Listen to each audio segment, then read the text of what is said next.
Hello and welcome to S24 Rundown. I am Gloria Atta and here's our news in brief.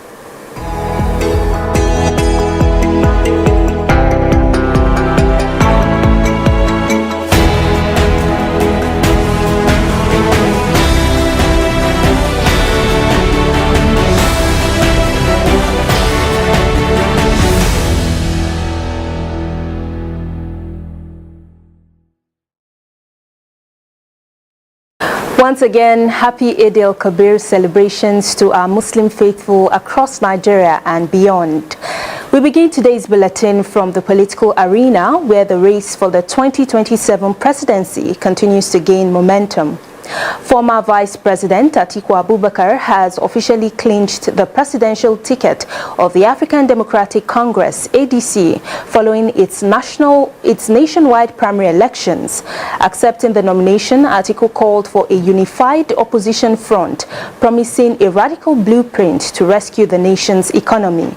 His victory, however, has already fractured the opposition camp as high-profile political figures in the party, including former Rivers State Governor Rotimi Amechi, openly rejected the primary results, citing widespread irregularities. Despite this, analysts say the emergence of a unified platform around a nationally recognized candidate introduces a new layer of competition into the 2027 landscape. Now turning to digital security and governance, the presidency has threatened strict legal action against popular social media influencer Martins Vincent Ose, widely known as Very Dark Man, over a viral audio recording allegedly featuring President Bola Tinubu. In a statement by the Special Advisor to the President on Information and Strategy, Bayo Onanuga, the presidency firmly maintained that the audio is a dangerous AI-generated deepfake engineered specifically to destabilize the country's political landscape. In a swift and defiant video response, Very Dark Man has doubled down on his platform, stating he is entirely prepared to face the law. The activist criticized the presidency for reacting swiftly to the manipulated audio while allegedly remaining silent over recent insecurity incidents, including the abduction of teachers and pupils in Oyo State. The brewing legal showdown has triggered intense public debate across Nigeria regarding the rapid weaponization of artificial intelligence in national politics and boundaries of digital free speech. As the Eid celebrations continue, millions of Nigerians are lamenting the soaring cost of food items and basic necessities amid worsening economic hardship. Market surveys indicate that the price of a standard ram climbed to as high as 800,000 naira in some states, while cattle prices surpassed the 3 million naira mark in major urban centers. The situation has forced many families, particularly in states like Zamfara, to abandon the traditional Eid al-Kabir ram sacrifice in favor of chickens and beef as more affordable alternatives. Reports also reveal shortages of essential food items such as tomatoes, peppers and vegetables, while the rising cost of energy continues to compound the burden on households. Residents in states including Sokoto, Lagos and Kebbi say household kerosene now sells for as much as 4,000 naira per litre, while cooking gas ranges between 1,700 and 2,000 naira per kilogram. Traders and consumers told our correspondents that this year's celebrations have been significantly scaled back as many families struggle with declining purchasing power and the harsh realities of the economy. Meanwhile, a former Minister of Education, Obiageli Ezekwesili, has criticized Nigeria's political leaders over what she described as their failure to protect and provide for children across the country. In a statement on Wednesday, Ezekwesili cautioned President Bola Ahmed Tinubu, governors and other political leaders against issuing Children's Day messages, while insecurity, poverty and poor access to education continue to affect millions of Nigerian children. She also raised concerns over the growing number of out-of-school children and worsening learning poverty, while criticizing government spending priorities, accusing political leaders of living in luxury, while many Nigerian families struggled to afford basic necessities like food, school fees, healthcare and transportation. She urged the federal government to provide concrete plans to improve school safety and child welfare in the country. And now on the foreign scene, a fire in a girls' school dormitory in Kenya on Thursday has left 16 dead and 73 hospitalized. According to Kenyan police, the fire broke out at around 1 a.m. local time in Utumishi Girls Academy in Nkuru County, around 120 kilometers north of the capital, Nairobi, local media said. It was not immediately clear if all the casualties were children, but a statement from local authorities said the fire broke out in a dorm where around 220 girls were sleeping. The school is linked to the National Police Service in an area that hosts several army and training facilities. May their souls rest in peace.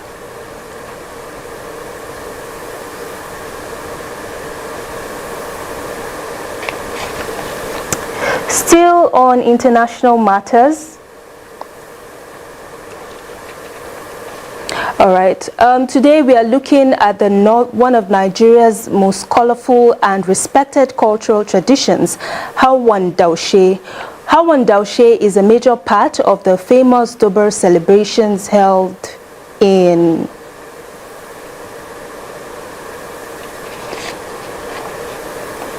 All right, we apologize for that technical hitch. We'll be moving on to business news with Shukura Oniye. Hello, Shukura. Good afternoon and welcome to Business Update. I am Oniye Shukra. Today we take a look at how rising tension around the Strait of Hormuz could further increase inflation and economic pressure in the nation. The Strait of Hormuz, located between Iran and Oman, is one of the world's most important oil shipping routes. A large percentage of global crude oil passes through the narrow channel daily, making it a critical part of international trade and energy supply. However, renewing tension in the Middle East have raised fear of possible disruption to oil movements in the region. As concerns grow, global oil prices have continued to react, with analysts warning that prolonged instability could lead to higher fuel prices across different parts of the world. And for Nigeria, the effects could be far-reaching. Although Nigeria is an oil-producing nation, higher global crude oil prices often result in increased transportation costs, more expensive food, and additional pressure on businesses and consumers. Experts say this could worsen inflation at a time when many Nigerians are already struggling with the rising cost of living. Business owners say the cost of transportation and power generation remain one of their biggest challenges, especially for small and medium-scale enterprises that rely heavily on fuel and diesel for daily operations. Economists also warn that tension around the Strait of Hormuz may increase international shipping and insurance costs, making imported goods more expensive. This could affect the prices of food items, electronic, raw materials, and other products that depend on global supply chain. In the recent months, Nigerians have continued to face rising prices in markets across the country, with inflation affecting household spending and reducing purchasing power. Analysts believe further instability in global oil markets may place additional strain on consumers and businesses alike. The development has renewed conversation around the need for stronger local refining capacity, stable energy policies, and reduced dependency on imported petroleum products. While diplomatic efforts continue, and the uncertainty in the global oil market remains a growing concern for many economies, including Nigeria. And as oil prices fluctuate, experts say Nigerians may keep experiencing inflation and economic instability. Thank you for watching, and stay with us for News Super Review.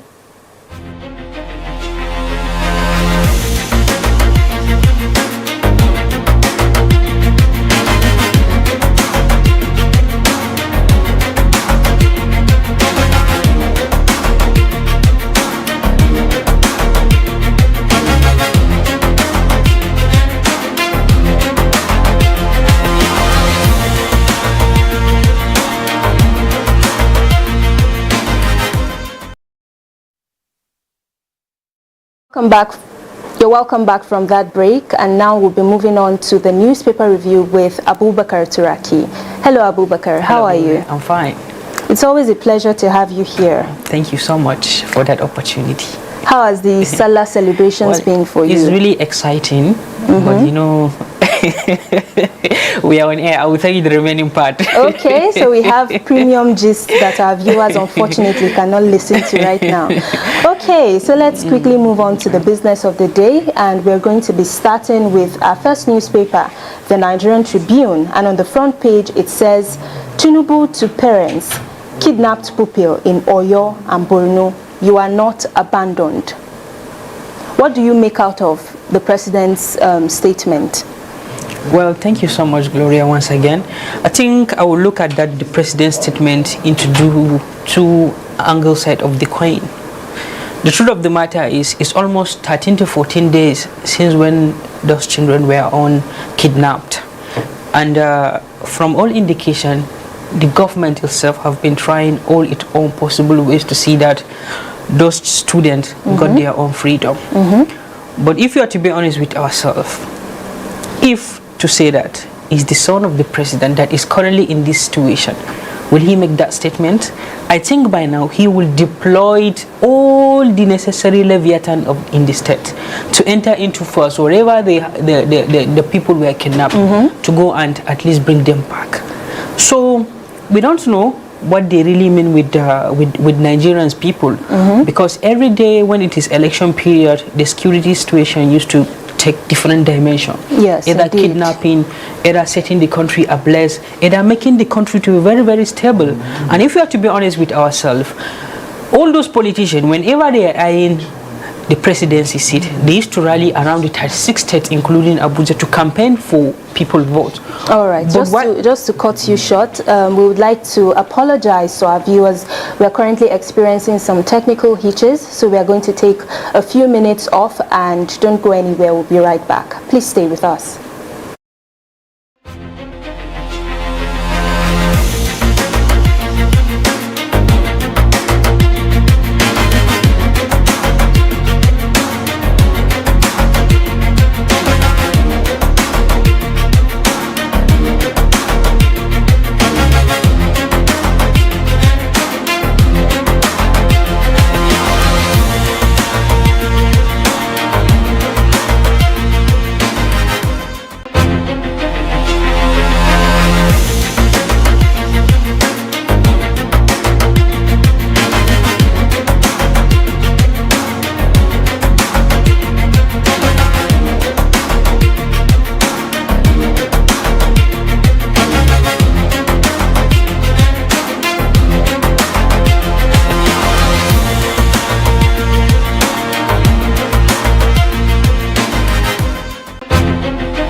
Many thanks for staying with us on S24 Rundown. We sincerely apologize for the technical hitches.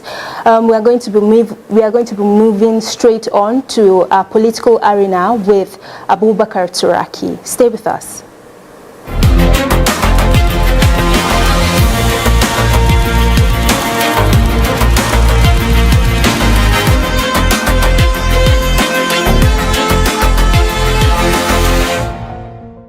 This is Political Arena on S24 Television. I am your host, Abubakar Turaki. This afternoon, we will be discussing the role of women in student leadership in ensuring we have a free, fair, credible, and acceptable society that is free from any chaos during and after election. This afternoon, I am joined by my guest, the president of National Association of Female of Nigerian Students, Comrade Progress. Comrade, welcome to Political Arena on S24 Television. Thank you. Good afternoon, sir. Comrade, it's a pleasure to see you in the political system. And how do you find yourself in the political arena as a woman? Okay. Thank you very much for this opportunity, and thank you very much for that particular question, because it's not easy as a lady for you to find yourself in the political sphere. But for mine, I am really grateful because we did a lot. I started studying unionism far back from my 100 level days, and I was grateful to men who gave me the opportunity for being able to start up.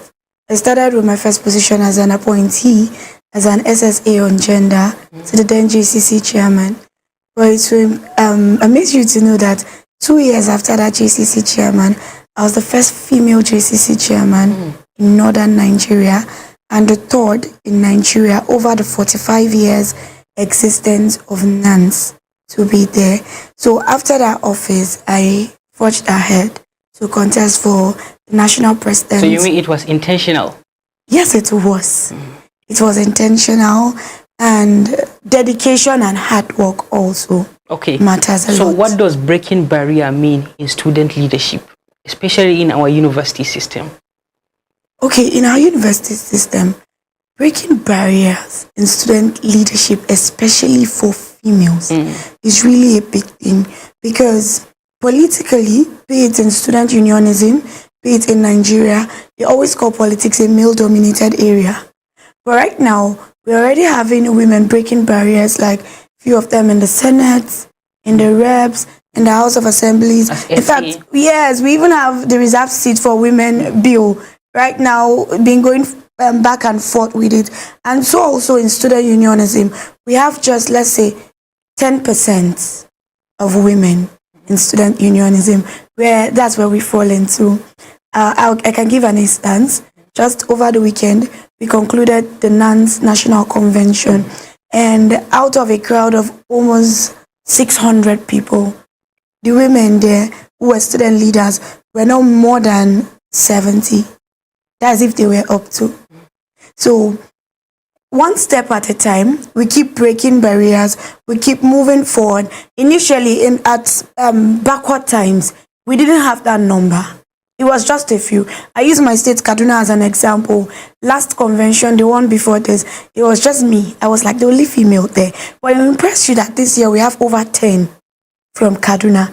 It means women are beginning to come out, stand up for themselves, and say, oh, they call it a male-dominated area. Okay, then let's break the barrier by joining up, by also being part of the system. Okay, so in terms of challenges, politics, as you say, is a male-dominated arena. So what challenges do you think women face? Which I believe some people are thinking that it's just because of the challenges. That is one of the major reasons why women are pulling out of the political participation. Yes, challenges are the main reason why a lot of women pull out. That's why I told you earlier, I said dedication and hard work. You have to set it to your mind that no matter what happens, if I am out for this cause, then I should challenge this cause. Because yes, they always make it look like, oh, as a woman, you're not supposed to be in this space. As a woman, In fact, there are a lot of it, from sexual harassment, allegations, and a lot of times they put it to you straight that, oh yes, you are a lady, you're not supposed to be here. This is not for you. You're supposed to be at home, you're supposed to be the hairdresser, you're supposed to be this. But this thing you're standing for, it's not for women. So a lot of people feel, okay, I'm already challenged in this way. I am not supposed to be here and all of that. So why do I keep staying here? Yeah. Why do I keep being here? Because you might mention like the society and the political society was actually dominated by male. Don't you think that an opportunity was given to women, and we've seen how they were being accused of embezzling the resources? Yes, that's true. We saw what happened with the former minister of petroleum, and recently former minister of humanitarian. Don't you think these are one of the major reasons why opportunity was not given to women fully? Okay, so those are reasons actually, like you state, but there's a difference if you're coming out to contest and if you're given a political appointment. When you're coming out to contest, you have the interest. You campaigned. For this position, I campaigned. I traveled over 36 states in Nigeria, and I visited over almost 300 institutions to campaign. So when you get the opportunity, you don't misuse it. Unlike someone who is being given an appointment, sometimes maybe not out of interest, sometimes out of compensation, sometimes maybe out of political godfatherism, sometimes it could be different reason. But when you're out to campaign, I always take, for example, look at some of the reps members we have who are women, and look at some of the senators. I use Senator Natasha, who is my namesake, as an example as always. She faced a lot of challenges, but we are proud to say in the midst of that challenge, she was still able to bring something out. She was still able to prove a point that, oh yes, this is not making me back out from what I am out to do. That is somebody who came out with a cause to challenge. I don't know if you get the difference. I understand the dynamics. So what role, like what support do women in politics need from their own society? Okay, there is the irony that they say women don't support women. But I think right now there is a change in that, because mostly if you go to a society, over this recent primaries, majority of the women that came out to contest, either for rep, senate and all, you will see the crowd, they are majorly dominated by women. So I believe if the society can give them a chance, it's just like a mother in the home. Once she's been given a chance, that's once she's been getting married to and becomes a mother, she instantly takes up that role. Once she gives birth, nobody needs to tell her, oh, you need to bathe your child or you need to feed your child. She knows she's supposed to do that. That's how a woman in politics, you know, yes, I am supposed to do this for my constituents and for my constituency.